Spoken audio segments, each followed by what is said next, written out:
Grenada Carriacou and Petite Martinique. We'll have to get back to Sugar Aloes and that one another time. Nobody loves nobody. I don't believe it's true though. Somebody loves somebody. Somebody loves me, and I certainly do love you. But good morning to you wherever you are. Thanks for joining us. This is Classic Radio, GBN Television. We want to welcome those of you joining us now on TV and our social media platforms. I'm Janelle, keeping you company on the mid-morning. We want to go over now to Melville Street in St. George, where the ever-talented and beautiful, she smiles when I say it, Chriselle Benjamin Jerome, the marketing officer at the Grenada Development Bank, is standing by, ready to educate us, to inform us, and to remind us of what we must keep on doing financial-wise. Chriselle, good morning and welcome to The Buzz.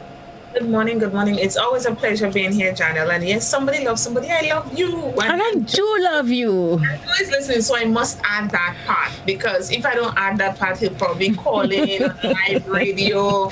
And yeah. You know, we just make a little confusion this morning.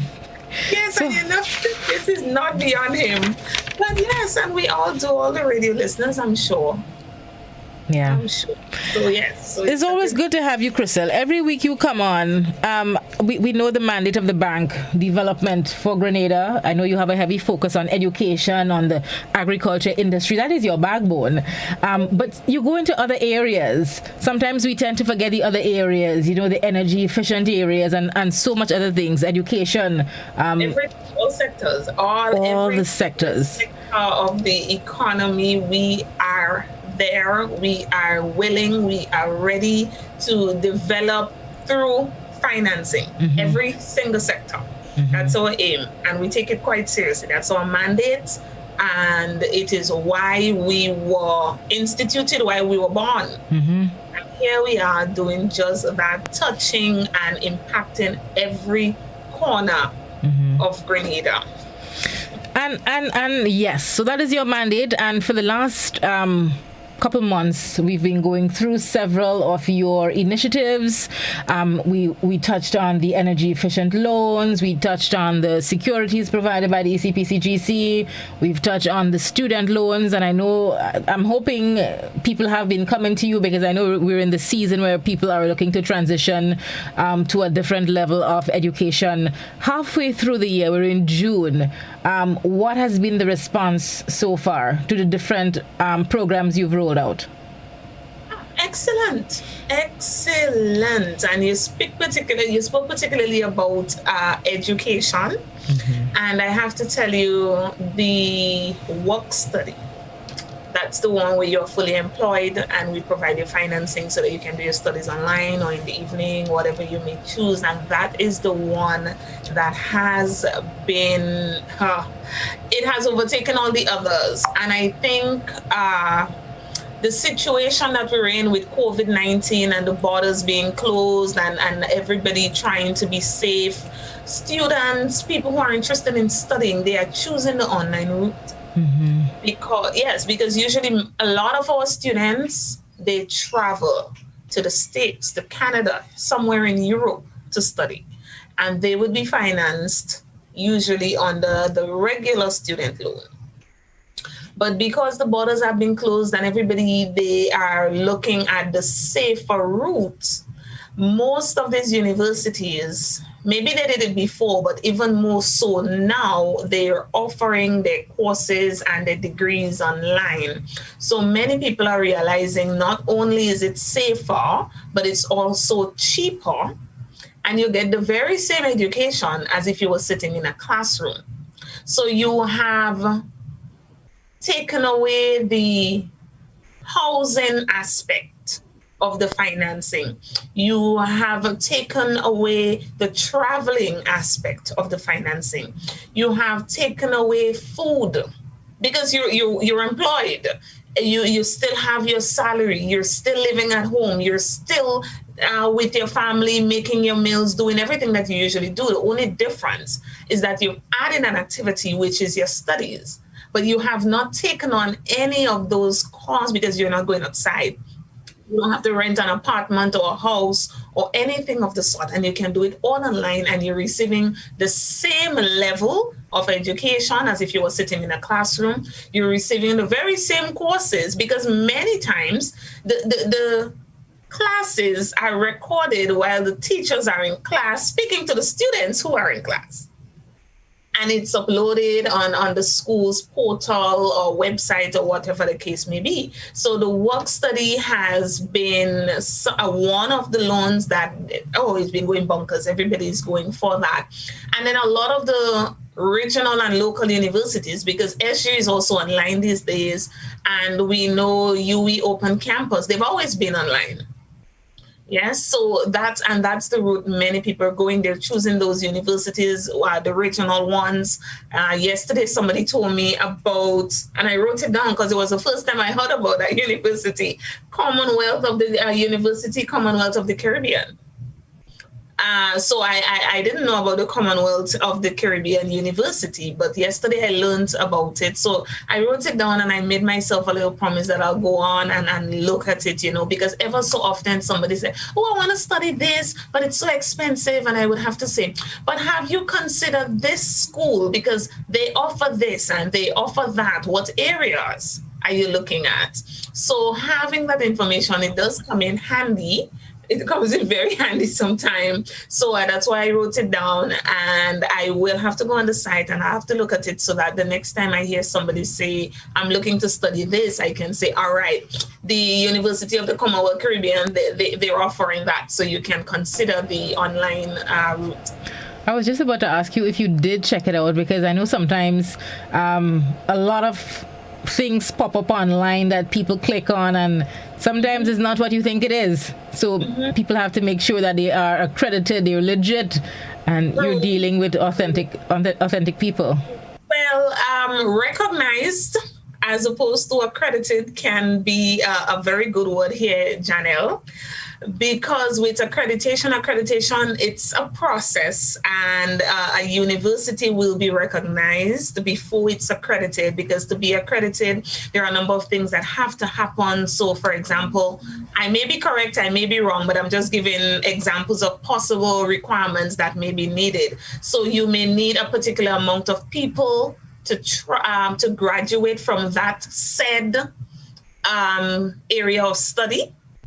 You may need them to graduate with a particular grade point average from that said course of study.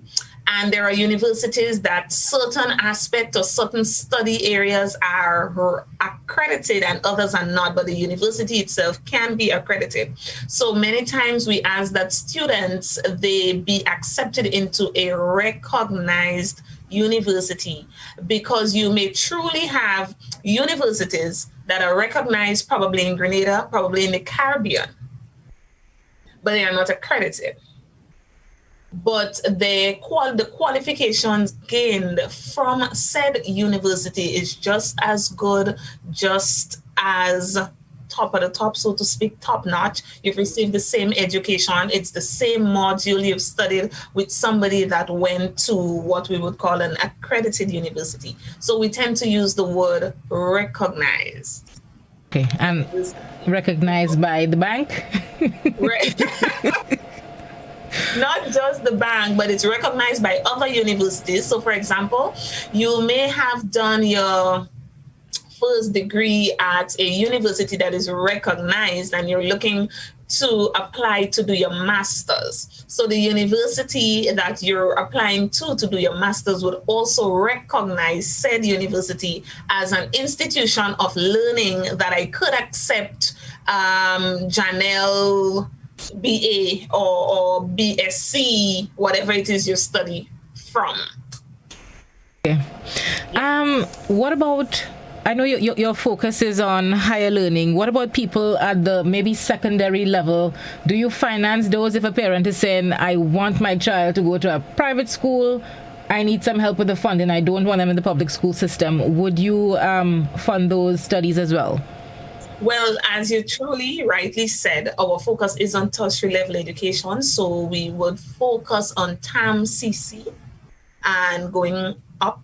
We're also looking at vocational and professional development and short courses and those things. However, if we have a current customer that is probably in a bind and we're an understanding institution, we may consider it.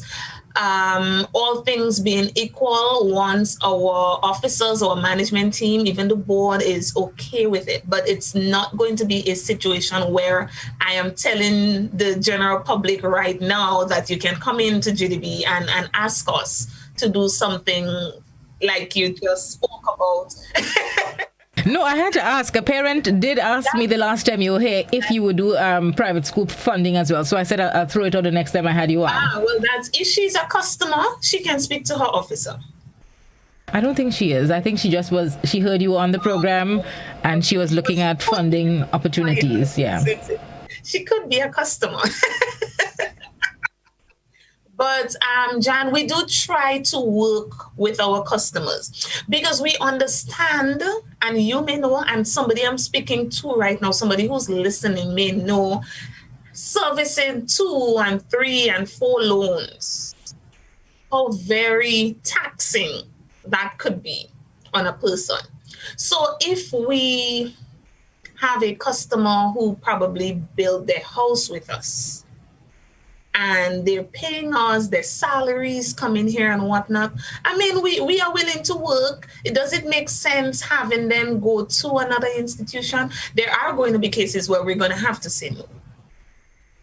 But it is not a yes, nor is it a no. We will have to look at, because do remember we act also, well, with an act. We have a bank act that allows us to do certain things. So it can be a very slippery slope. And that's why it is pertinent that we ensure that what we are doing, it's legal, being within our right as the bank, acting within the legislation that was given to us.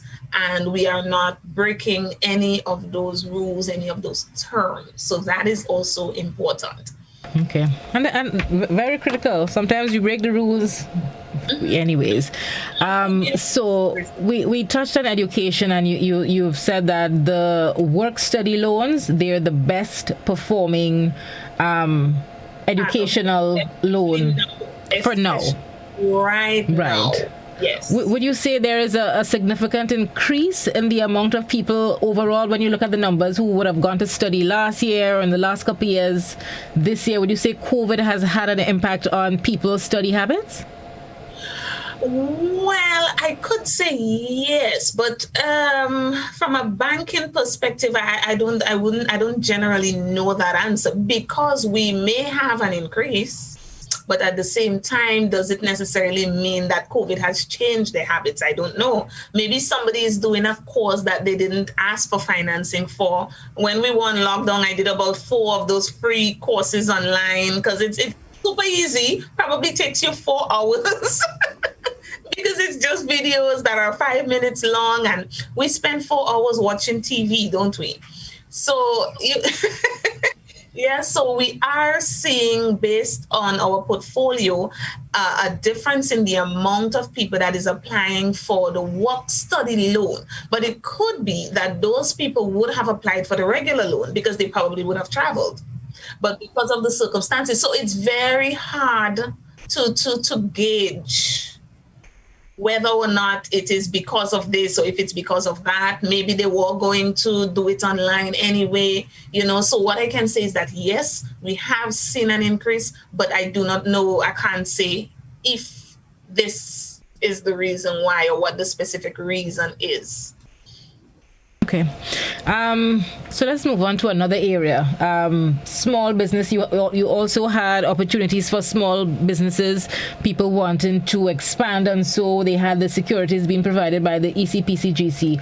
Are small business owners coming forward and applying for those opportunities? Well, small business financing, it's always available. Again, everything that we offer, it's always available. There are going to be times that we'll have specials, and we'll let you know when there's a special. Like currently, there's a special on renewable energy where we're providing you 4.5%, and we have taken off an entire 75% off your bank fees. So that is there for renewable energy. But at the same time, renewable energy, it's always here. It's going to remain for probably forever, because that's the way the world is going now. And small business financing on a whole has always been here, and it will also remain for the unforeseeable future, I would say. And in terms of people applying for the loans, they are still applying. And because there are so many different options for financing, they're not short of options, Janelle. You have the Small Business Development Fund, you have the Mind Your Business loan, you have our general business loan, all of these things. And some of these things are provided without any security, like I've said before. So the ECPCGC, that's the Eastern Caribbean Partial Credit Guarantee Corporation, it is for security purposes. Medal well deserved. It is for security purposes, but there are times where people who are applying for the loan will not need the security. So, for example, with Mind Your Business, it is an unsecured loan to begin with. So you do not need the ECPCGC for that. Even with the Small Business Development Fund, if you're applying for $10,000 or less, you can receive that without security, but with a guarantor.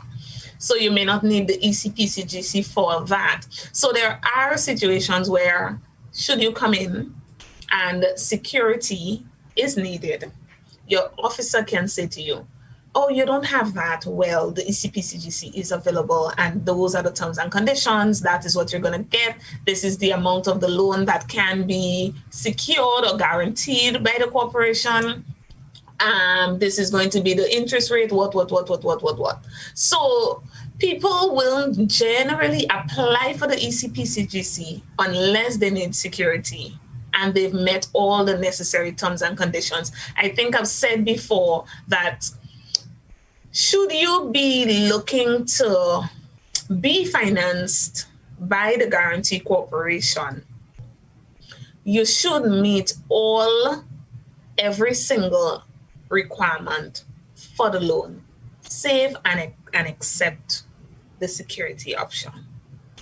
So it's not a situation where you're coming in and you don't have this and you don't have that, and then we'll say, okay, we'll make an application to the ECPCGC for you. That's not the case. It's a loan that the bank will finance should you have had the security. But because you don't, there is an option, which is the ECPCGC. Right, but have people been coming forward and they have every other criteria and all they need is that security? Have they been coming forward? As we speak, as of today, well, maybe that would have been last week, but it's still today because I have there is one loan that I do know was being considered for the ECPCGC. The last time we spoke, you told us about a grant funding opportunity that came with some training. And I directed some of my clients to, I have to confess, I said to them, yes, I said, go to GDB, ask for Chriselle. They have some training opportunity. People with small businesses that I know, I did it. I say, well, the people failed you. They didn't come through. No. Or maybe they got other officers. I'll follow up with a couple and see, because I know they were like, especially young people, and they were trying a business. I said, you get some training. There is a possibility of grant funding. Call the GDB and find out what's up. I did. Well, they did not see me. Mm-hmm. I can tell you this much. But hopefully they found the information elsewhere, because our officers are aware. It is on our Facebook page. I saw it also on one of the, was it GIDC? It may have been GIDC. Mm-hmm. On their Facebook page also, there is a link on the flyer on the Facebook page that you can click that takes you to the UNDP's website, because remember I told you it wasn't a GDB project, it was a UNDP project that we were speaking about, because of course it is an area of development and we love that. Anything to do with development and opportunities, we love that. Mm-hmm. So I'm hoping that those people that you spoke with, that they did get the information somewhere apart from me providing it to them, because the information is there. heavy. Okay. I hope.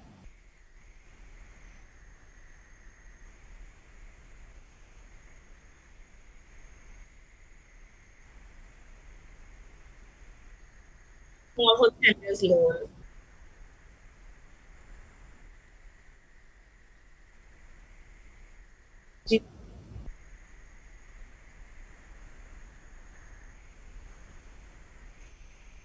Oh, sorry. I was talking to you and the mics were totally off, so I don't think anybody heard me. Thanks, Mike.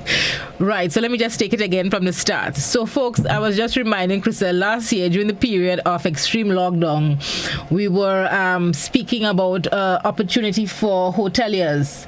And the tourism minister, I remember, mentioned that she was begging hoteliers to come forward, take the advantage of the funding. It has to pass through the GHTA. They have to approve the project. And I was surprised that people weren't coming forward. How did that scenario end up? Is there still funding available from that project that people can still apply for at this time? There is still funding for. Can we expand the criteria to include other areas? Because listen, when you have grant funding and you have monies, what happens to it? Can you just cut me off with that? Wow. It's. I mean, I'm surprised that we have funding, and this was grant funding. This is grant funding. This is monies you don't have to pay back. Monies you can use to develop your business. Yes. No. No.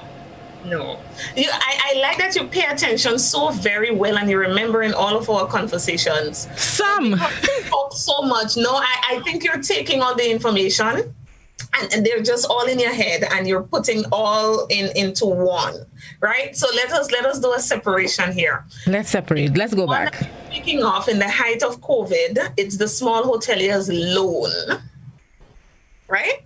So that's the one where the hotels can get up to $300,000 at a 2% interest in the first year and 3% thereafter. So that's the one you're speaking of. In the right now, I'm not sure, but I know there was some monies available that people weren't coming forward for. I'll tell you about the grant one soon enough. So that one was a small hoteliers loan. $300,000 is the maximum, and 2% interest in the first year, 3% thereafter. And it was part of the package, the stimulus package that was provided by government. Yes. In actuality, that particular loan existed before, but because of the hardship that everybody had to undergo due to COVID-19, certain terms and conditions were changed in order to ensure that we're basically helping everybody in every sector. So that one, funds are still available, yes. And you ask whether we can expand the target. It's not a situation that can be made by the Grenada Development Bank because it is a government facility. The terms and conditions, they were decided upon by the government. So any change that has to happen has to come from the government. So we can probably ask, write that these things be considered, and then you would have to go to cabinet, it would have to be approved. It's not something that we can do on our own. So that is that. Then the grant one that you before you move on though, do you know how much funding is still available in that fund? We had about 7 million, and then we got an addition which made it 12 million. And last I checked, we had an amount of just over 1 million disbursed. I am aware of one project that they're looking to apply for that facility. I'm unsure whether the application was already made, but they have been thinking about it, and we do have someone that is working with them. So I am assuming that that will be through quite in the near future. And just remind us again, it was for hoteliers. Would people in the Airbnb category qualify for that? Okay, so the terms and conditions are that firstly, 80% of your room stock should be used for traditional tourism activities. So we're not looking at people who have apartments. Jan, I remember this conversation very well because I know you wanted to be part of that, but we're not looking at people who has apartments that have people spending 6 months or hosting students and those kind of things. You must be registered with the GTA, because remember, they are the authority for all tourism related activities in Grenada. You must be Grenadian, you must be tax compliant, which means you obviously would have to be NIS compliant. What are some of the terms and conditions? That's basically it. And then we would ask that we see your plan and whatnot to ensure that whatever it is you're doing, it is approved by physical planning and whatnot. Remember, we're a law-abiding institution again, Jan. So everything that we do, it has to be according to law. Of course, everything that we approve has to be according to law. Right. And the grant funding. I remember there was a portion for farmers and a portion for right. Like you have all the information. I try to remember. I'm getting old. I have to write things. So the grant funding is part of the Water Resilience in Grenada's Climate Resilience in Grenada's Water Sector, GCRUISE. So this one is funded by the government of Germany. That's GIZ. GIZ means the German Agency for International Cooperation, Green Climate Fund, and there are a host of executing agencies in Grenada for different components of that project. So NAWASA has a part to play because it is to do with water resilience, which of course, whenever you speak about water, NAWASA is in the midst, you can't get past that. And then our role from Grenada Development Bank is part of component 2, which speaks to commercial water users, taking us to hotel, like you've been saying, and agriculture. So here, within that component, hoteliers, accommodation specifically, and agriculture farmers will receive grant funding of up to 80% to undertake water efficient solutions in their facility or on their farms. So we're looking at storage, we are looking at rainwater harvesting, aquaponics, gray water recycling, if you need that. We are looking at the water efficient taps and bathroom faucets and shower heads, and those are the kind of things that we're looking at. Anything that can help you, help us save water, because every drop counts. So that's the grant funding. This is a refund grant, I must say. Thus far, we've already had about 25 hotels have been audited. So an audit here means a water audit, not a financial audit. So there is an auditor on the project that will do an audit of all facilities, and that is hotels and farms that are interested in the project. Once that audit is done, you can sit with the auditor and you can decide, all right, this is where I need to make some changes. These are the things I need to do in order to make my hotel more water efficient. Yes, then you'll go ahead and you'll complete said project. And when that is finished, the auditor will come back. He will do an assessment, ensure that everything was done as according to plan, so to speak. And then you'll receive the fund or the refund of the grant from Grenada Development Bank. And it's the same thing that will happen for the agriculture sector. So far, we have not been, the agriculture has not been launched just yet, but we are getting ready to do that before the final quarter of 2021. So very soon we will be visiting the farms. We've had a couple of calls already, taken all their names. Actually, they're right here, Jan. I put them very close, very handy, right next to me. So I've taken their names, And so, and I know one of them is probably listening, and because she's very good at that. So I want her to know that I do have her name. It's written right here. I know exactly how to get in touch with her. So once the agriculture, the Challenge Fund for Agriculture has been launched and we're ready to go, you're going to be receiving phone calls. We're going to be talking about it right here and on other media, as we usually do, so that everybody, they are aware that we are ready for agriculture. 25 hotels, like I said, have been audited, and they need to go ahead and do the project that has been decided upon between themselves, the management, and the auditor.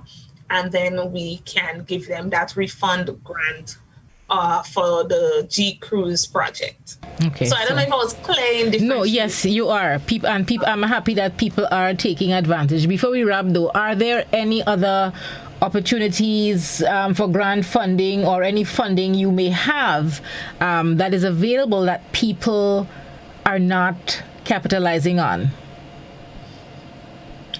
Grants, no, because we do not usually give grants unless we receive grants to provide, such as the right. Incoming, when we're looking at financing, capitalizing on, I'm going to say not really. I'm not going to answer that with a yes, because people would capitalize on the funds that they need for the reason that they need. And do remember, we do not provide personal loans. So no, we would not be able to finance you for a wedding. So if it's a wedding you want to plan, then we'll be unable to assist.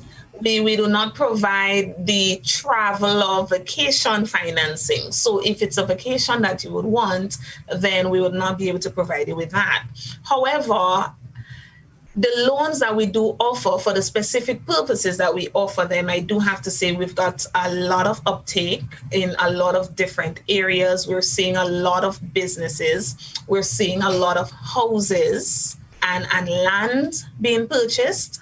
The interesting thing, John, I was doing our annual report just last week. I'm finalizing, and then we look at our portfolio and we realize, we've got a lot of mortgage on the books. Yeah. But in terms of numbers, business loans are leading in our portfolio. But the interesting thing is that because of the cost, the average house costs more than starting the average business. So then you're seeing mortgage loans that take a really big slice of the pie. Literally, it was a pie chart. So then mortgage rates look like, all right, we have a lot of mortgage on the books. But then if you continue reading and you look at the numbers, you probably have, I'm just using numbers randomly here. You're probably looking at 200 houses at $300,000. But then you're looking at, 350 businesses. But because they needed so much less, it appears that the housing sector is taking up a little more, but that's not the truth. So we have so much more businesses, and we have people that are doing just what we want them to do in terms of accumulating wealth. So the people who are employed, they're getting their Mind Your Business loan, they're getting their $30,000, they're starting their small business, they're growing their small business, something what we call the little panquide or little hustle. They're doing all of these things. And that's the way in which we can ensure that we develop our people. We can ensure that we develop our economy by just giving them that little help to get there. Probably in 3 to 5 years, they'll come back for a general business loan. Now they need $1 million because their cake business did so well and they need to start a bakery. Yeah. I wish we can get to that stage, because I'm listening to you and I don't like, and it always bothers me, that the cost of housing is so high. A little house, as you mentioned, it is really $300 a bit started. I look at some of the properties for sale and 2 bedrooms, and they tell you $500,000, and I'm like, I don't think that's what Papa God intended for us, Chriselle. I don't think it is. 2 bedrooms at $500,000? No, Jan, that is a definite no. No, but people rob people a lot. And if depending on the area again, but that's a different conversation. We have to. when you're building your, I know we have to run, but Yeah. it will help if when you're thinking of building or purchasing land. So we're looking at whether you're purchasing the land or purchasing the house or building the house. You want to ensure that look around, get valuations, and that's why valuations are important. Yes, so you get someone who has been approved by the institution. Every institution have their list of Approved evaluators, yeah. evaluators. Yeah. So you may have gotten a valuation for our institution, but you decided not to go with us for whatever reason. You may or may not be able to use that very same valuation at another institution. So Yeah. you would want to ensure that you check that out first and ensure that it's valuated, the property that you're looking to purchase, so that you can make decisions that are sensible, it works for you, and it is within your means, which is a whole other problem. That's a whole other problem. The cost of living is a different conversation for another time. We take it on a different time. But Crystal, I want to thank you as usual for coming on and sharing, always edifying. We appreciate. Anytime. Yeah. Anytime I'll be here. Thank you so much. Have a great one. Before we wrap, folks, we have some notices for you. Crystal, bye-bye. Thanks, Mike. I see he still have you here. We have some notices for you. It's a Friday Lime at Pier 57. It's happening tomorrow. Let me just tell you what's on the menu, folks. So you have $20 beef bear battered fish. You have $20 pineapple chicken, $20 vegetarian soya and mushroom. You have $25 beef burgers. You have $5 French fries. These are just some of the burgers you can have. You can have wings. There's a full bar, margarita, and Moscow Mule special. You have a DJ inside, DJ Kingpin. It's all happening at Pier 57 tomorrow, June 11th, from 4 p.m. to 11 p.m. We also have a notice here for you from Grenada Cooperative Bank. They're advising that all branches of Coop Bank will be closed for business tomorrow, Friday, June 11th. This is to facilitate attendance of the bank's employees at the funeral of the late Mr. Gordon V. Steele, OBE, the former general manager and director of Grenada Cooperative Bank Limited. Grenada Cooperative Bank apologized for any inconvenience that may be caused as a result of this closure and remind you that their e-banking solution and Connex ATMs are available to serve you. Regular business hours will resume on Monday, June 14th. Okay, so if you have to do business at Grenada Cooperative Bank, it's just about 20 minutes on to 12. You can still get there today, or if you don't make it in time, they close at 2 p.m. You'd have to wait until Monday, God's willing. Take note, they have a funeral to attend to tomorrow. I have to leave you now. It's always a pleasure being in your company. I'm Janelle, holding it down for JC. He'll be on tonight with Rock the Box. That kicks off at 8:35 on GBN television and of course our social media platforms. Have a fantastic Thursday. Keep it safe, keep it productive. Bye-bye.